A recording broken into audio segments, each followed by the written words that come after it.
We have a raucous audience in studio today. Hello and welcome to Build. My name is Simon Atkins. As always, we are live from London. And today we're joined by, well, it's the devil himself. It is the star of Lucifer, Tom Ellis. Thank you very much. Lots of love for you in the room today, Tom. I know I'm a bit overwhelmed. I'm not going to lie. We're going to be talking to you in just a second. But first, if you guys at home want to get in touch with Tom, ask any questions, or generally just tweet us, well, you can. Our Twitter handle is @BuildSeriesLDN. That's @BuildSeriesLDN. Or you can drop us a comment below this video on Facebook. We'll do our best to get those a little bit later on in the show. But first, Tom, very welcome to Build. Thank you very much for having me. So, the second series of Lucifer is upon us. How are you feeling about it? And please just tell us a little bit about it for those who don't know much about this. The third series of Lucifer. The third series. The second series has been... It's gone. The third series. Oh, God, I got it wrong. I mean, it's still out there if you want to watch it again, which I highly recommend, actually. It's a good one. Yeah, I'm about to go to the States on Saturday, and we start shooting again July 17th. Amazing. Do it all over again. Fun times. It is. No, we do have a lot of fun making this show. And we're about to move our production back to Los Angeles, where the show's actually set. Okay. That's quite exciting. Okay. For us. And I don't really have an awful lot of spoilers for season 3, because the truth is I don't know an awful lot about it. So they don't tell you much about what's happening until you just go out there. I mean, I had a conversation with the showrunners last week that was sort of generic, sort of broad strokes about where we're going with it. What I would say is that in the first 2 seasons, we've had a kind of main adversary for Lucifer. In the first season, it was Malcolm, and in season 2, it was Mum. And in season 3, it's going to be someone else. Who's it going to be? But I can't tell you who. So we know that you play a consultant to the LAPD, and your partner in crime is, of course, Chloe Decker, played by the lovely Lauren German. Yeah. Before we talk about your relationship, shall we take a little bit of a look at the two of you in action? Okay.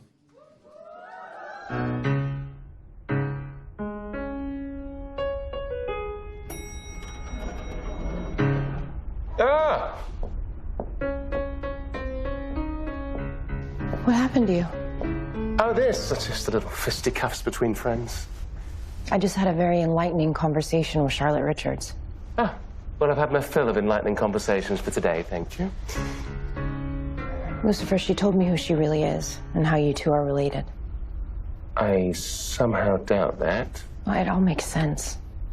You know, why you were so disgusted when I suggested you two had slept together, why you act so weird around her in general. She really told you? What did she tell you? That she's your father's ex. Right, yes, no, that's true. Right. Yeah. I mean, the way she talked about your dad and that what he put her through. Mm-hmm. Betrayal, torture, hell, etc. All true. Mm-hmm. I just cannot imagine raising kids with someone like that. Sympathy for the goddess, detective. Woo! So, talk us through your relationship with each other in this series. With the detective. It's so weird. I went and spoke at this thing in Rome a few weeks ago, and I didn't realise that this had become kind of a catchphrase for the show, and all these lovely European ladies were saying, "Please, they'll say you're a detective." Right, okay. They say it, and they were instantly pleased. It was so yeah. I mean, Lauren, I can't speak more highly of as someone who I work with. We laugh a lot. She and I have sort of been on this whole journey together since it started. And when you start these things, you don't really know where they're going. You just, you sign up to do a pilot that you think is really enjoyable. And then, if you're lucky enough, you go to series. And then, if people start watching it and enjoying it, then you sort of feel like you're doing it for the rest of your life. But in the best possible way. And Lauren and I work really well together. I love the dynamic of her, of the detective and Lucifer. I mean, that for me was one of the big hooks in the first place, because I think very witty, very funny. Exactly, and one of those sort of relationships that reminded me a lot of things that I've enjoyed in the past. Like, so I started out in the theatre, and one of my favourite Shakespeare plays is Much Ado About Nothing, and the back and forth between Benedict and Beatrice in that is one of the mainstays of that play. And that was an opportunity to have that kind of dynamic with Lauren. And again, you know, it's how the cards fall. Who do they cast in these roles? And is that chemistry going to be there? But Was there an automatic kind of connection and chemistry when you guys started working together first? yeah, there was actually. I mean, it was weird because we had a mutual friend, an actor called Jesse Spencer, who I used to live with back in the day, back in London. And Jesse and Lauren had done a show together called Chicago Fire. So when she was auditioning for the role in Lucifer, Jesse contacted me and said, "My friend Lauren's up for this part. You know, can you do anything?" I was like, "Well, I can't do anything, but if you know, if it comes, I'll get on with her as well as I possibly can." Exactly. I can be a friend. But so, you know, we sort of then, when she got the part, I was like, great. So I contacted Jess and we swapped numbers. And Lauren and I actually met up the day of the read-through, the first read-through of the pilot. And there's a whole big, like, thing when you have these read-throughs, and everyone's there, people you don't know who are your bosses. And we bonded. We read the script together a couple of times before going to the read-through, and that was really good for us as a working relationship, but just as a kind of, like, you know, being on the same page as people and how we wanted to approach it. And, you know, it just worked. It worked well. It just happened. And we do, you know, a lot of it is about the fact that we are able to have fun whilst we're working. Because I think, you know, the show, it doesn't take itself too seriously. And, you know, I don't take myself too seriously. I take my work seriously, but I take myself very seriously, and neither does Lauren. And so that's a lovely environment in which to be working. Let's talk about your character, Lucifer, because it's obviously quite a surreal premise. How do you get into the character of Lucifer, and is it like just taking on any acting role? Yes, it is like taking on the acting role. I mean, I approached it the same as I approach anything else, really. But what I didn't, I guess maybe slightly naively from my point of view, is that when I first started this job, I didn't really think about the gravity of what it was to play the devil and what baggage came with it. Lots, I'm sure. It's a fair amount. Who would have thought it? No, I mean... Do people think you're actually the devil when you're walking down the street? It was slightly worrying, the amount of my friends, when I told them I got this job, they were like, "Oh, you're perfect for it." And I was like, what does that mean? But I think, you know, I approached it the same as I approach anything else. I didn't want to give it too much weight about him being the devil, because what I loved about this particular version of this, you know, devil character was we were telling the story about someone who happened to be the devil and didn't want to be the devil anymore. And that was a spin about it that I really loved, and the sort of slow sort of humanization of this character with his experience with these people was something that I was, you know, there was like a fresh take on it, and I really enjoyed that. In terms of like preparing and stuff, I mean, I've always used music as a big kind of like tool to help me. Like, music's a big part of my life. I listen to a lot of music. I play a lot of music.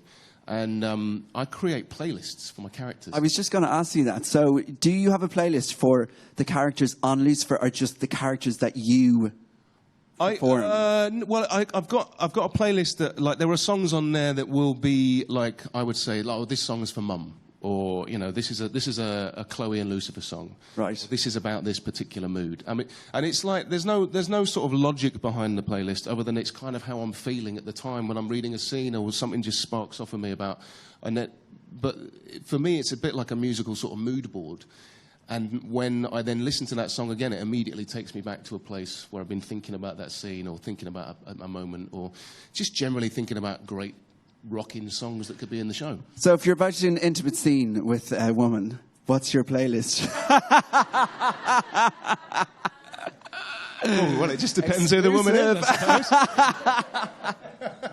Oops, I did it again from that one. Bit of Britney, why not? So just how did the role come about in the first place? Talk us through that. Well, so in the States, in network TV in the States, they have a thing called pilot season, which is when the networks are sort of, I suppose, experimenting with potential series for the next year. And it's around about sort of February, March time in LA, and it's like a festival of auditioning. Right. It's basically every actor from everywhere just descends onto LA, hoping that fame and fortune is going to come their way, and often leave crying. But I've been doing it for a while. I'd just done a show there called Rush, which was a really great experience for me, and it was like my first sort of big, lead role out there. And whilst we didn't do whilst the show got cancelled after season 1, it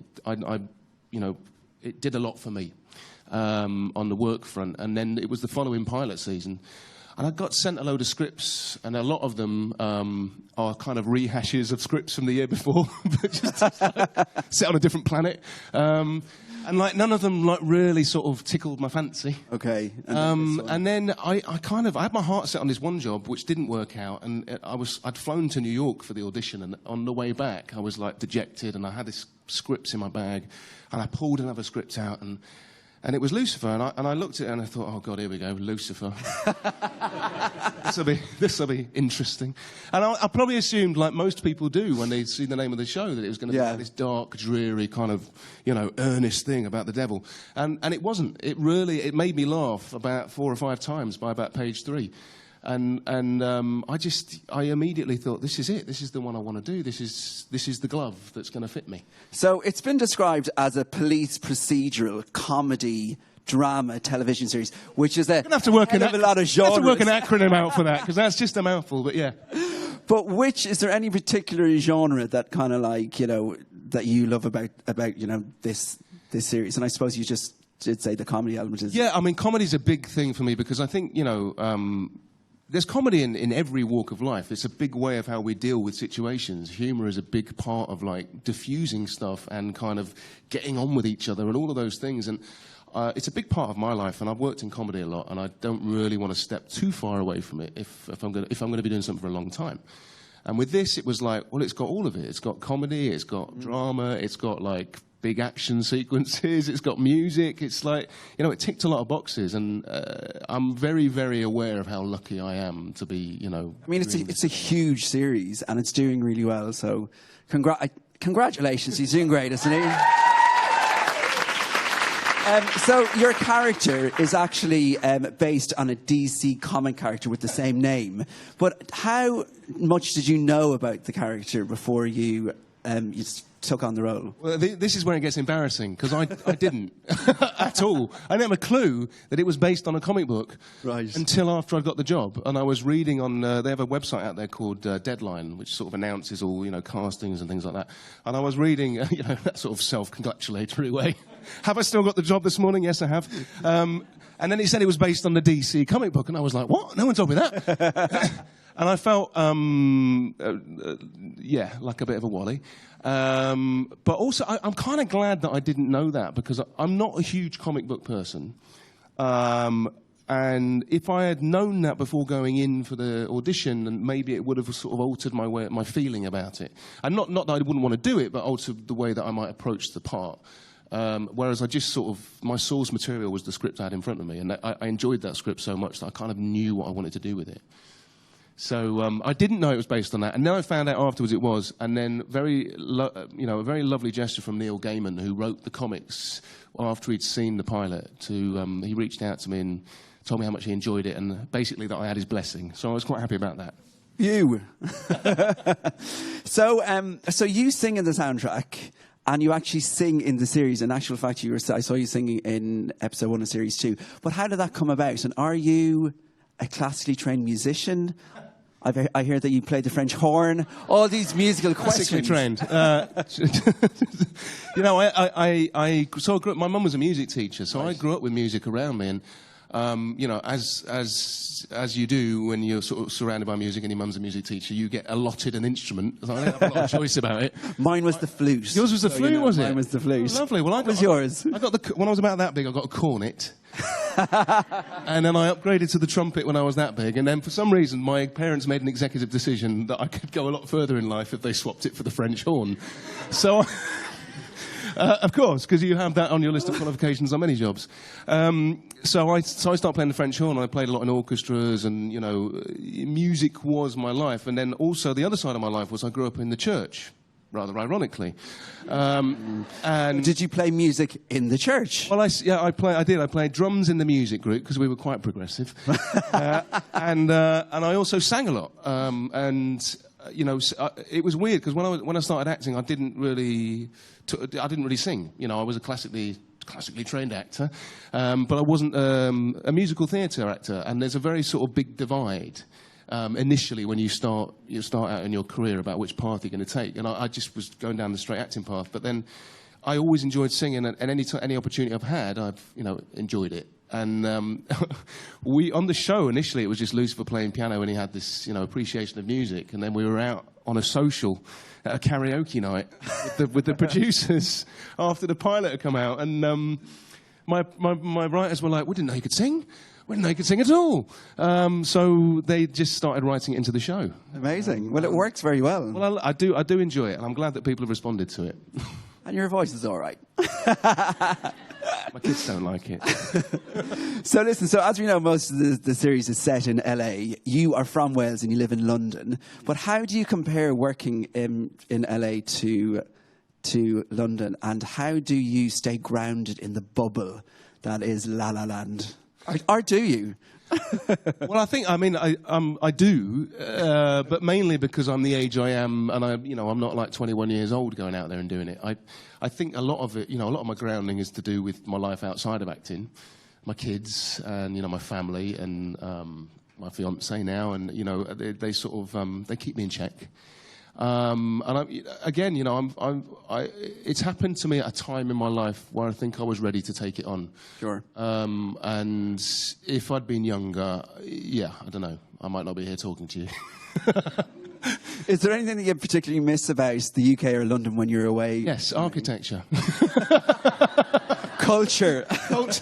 No, I mean, it was the thing that first sort of struck me when I went to LA was how kind of ugly it is as a place compared to... I mean, London's such a beautiful city, and there are many beautiful cities in the UK, and we're spoiled with the culture and heritage here, and there isn't so much of that. Certainly on the west side of America, it's a very new country, in the Western sense.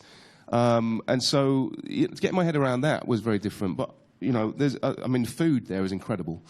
And people are obsessed with it. That's all they talk about. It's where you ate yesterday and where you're going to eat tonight. But getting my head around that sort of thing. But essentially being on a set is the same anywhere else you're going to be. There's just a lot more people over there. But that's mainly because we're trying to film so much in such a short space of time. So when you finish filming, are you like, get me home, I want to just be back in the UK?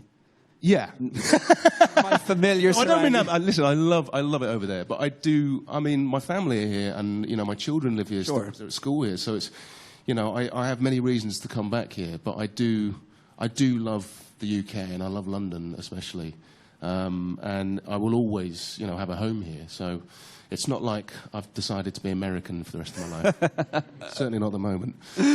So the level of production on these kind of US series are absolutely huge. And for the pilot of this, you shut down Hollywood Boulevard, I read. Personally shut down. Shut it down! Go away, you weird I have arrived. It was... that was... I have had... Since we're doing a few jobs over there, I've had a couple of pinch-me moments, or quite a lot of pinch-me moments, certainly on the pilot of this.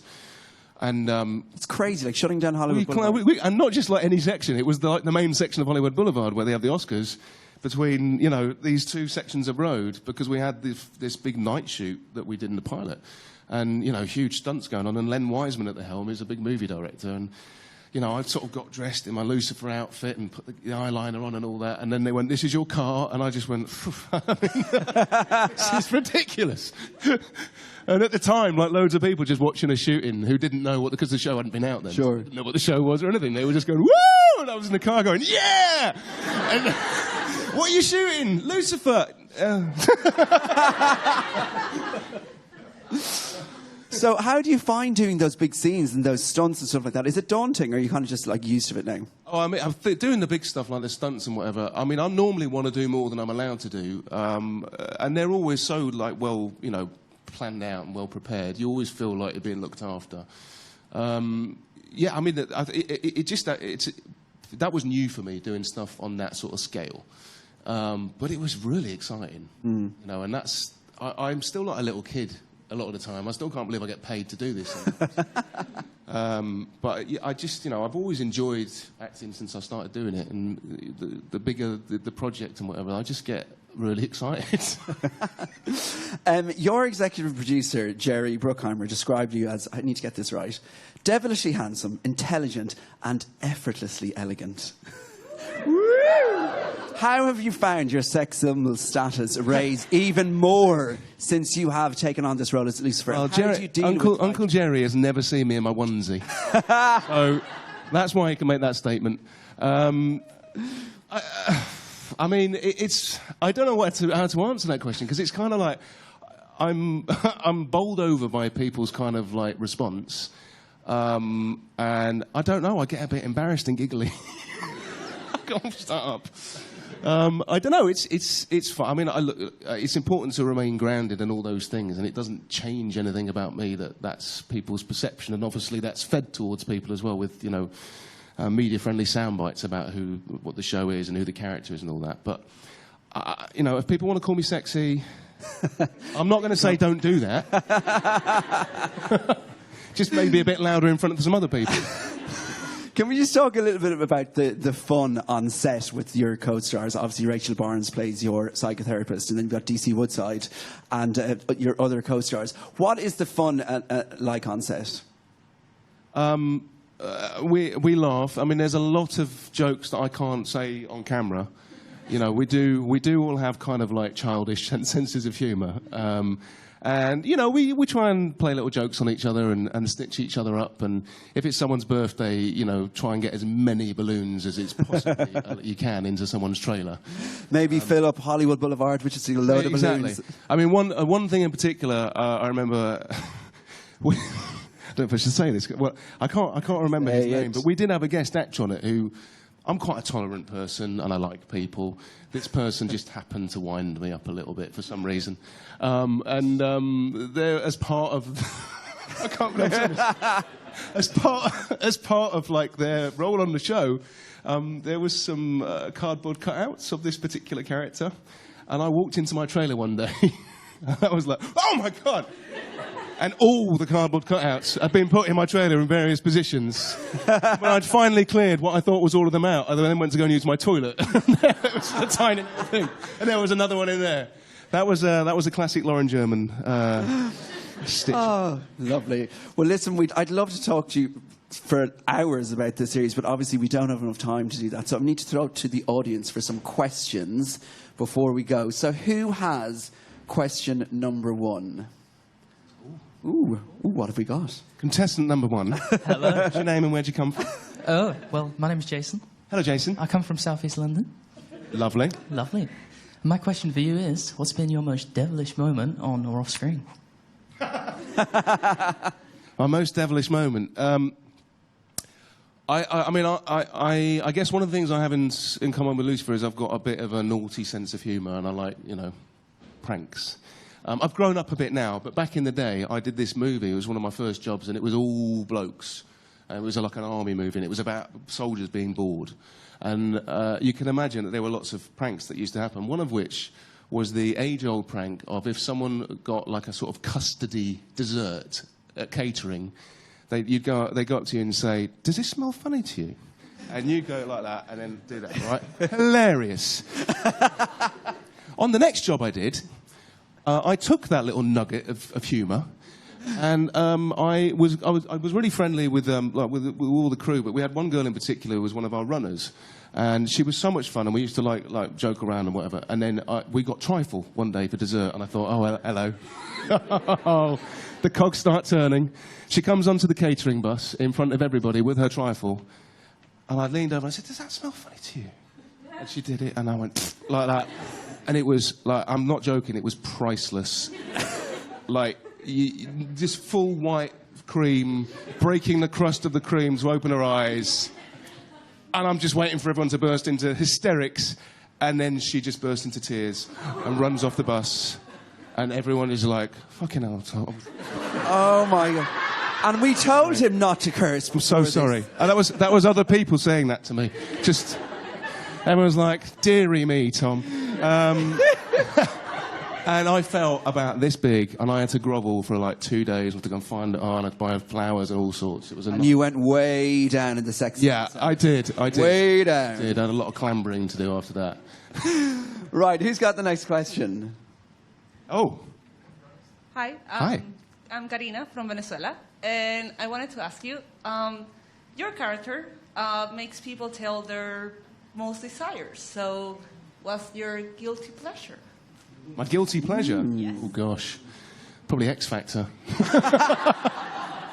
It is. Great I'm so answer. excited when I go to judges' houses. I mean, guilty pleasure. I mean, I still smoke, which is it's terrible, and I know that. And lots of people tell me how terrible it is, including my children now.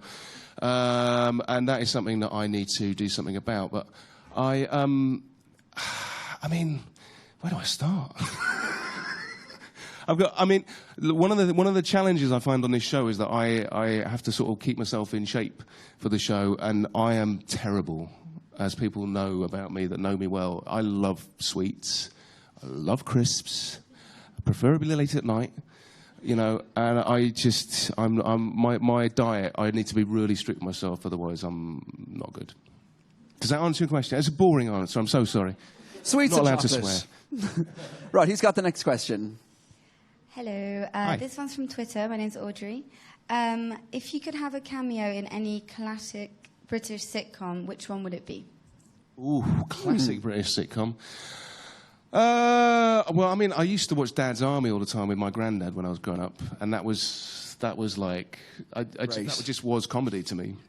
I just thought it was brilliant, and I'd love to have been in that. It was great, and we were lucky enough actually when we were shooting Miranda to film in the same studio as Dad's Army, and we were the last sitcom to shoot there before the BBC closed down. So we had this kind of like emotional night where we talked about the things that had happened there. But I grew up watching a lot of sitcoms.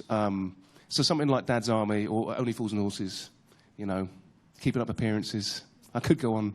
Last of the Summer Wine in a few years. Listen, we have to ask about Miranda before we leave. Obviously, people know you best from playing Gary Preston in Miranda. You guys have hinted at it possibly coming back in the future. Is that correct? We're talking about it. Yeah, no, we are. At the moment, it's difficult. It's just about scheduling and getting us all together in the same place. But we are talking about doing a few bits more in the future. Okay. That's as much as I can tell you at the moment. So does that mean another series, or would you ever think of adapting it into a film adaptation of The Office or anything like that? We actually did talk about doing it as a film, and it was quite a sort of tangible thing for a while. But ultimately, what I love about Miranda the person, is that she is really hot on quality control. Right? And I think that's brilliant, because over in America they don't always they're always like, why do you only do 6 episodes in a season? And because we're not like financially driven in the same way that they are over there. And you know, Miranda, I think, you know, if some people had their way, we would have done many more series of Miranda. But Miranda writes that show on her own, and that's the reason it's so good. Wow. And she just is not happy to settle for something that doesn't feel right. And I think, actually, going back to Dad's Army, this is a really good example. When I was a kid, Dad's Army did a movie. And the Dad's Army movie, I couldn't get my head around or understand because it didn't have a live studio audience. And that was a big part of what that show was. And it's a big part of what Miranda is as a show. And if you do a movie of it, you can't have your live studio audience. And it sounds strange, but it's kind of part of the chemistry of that show. So we just kind of decided that was not the way to go with it. Well, let's hope we see another Miranda sitcom series on screen soon. And not the movie. How about that? Tom Ellis, unfortunately, that's all we've got time for today. Lucifer seasons 1 and 2 are on Amazon Prime Video now. If you haven't seen it already, go and watch it. It is very funny. Give it up one more time for Tom Ellis.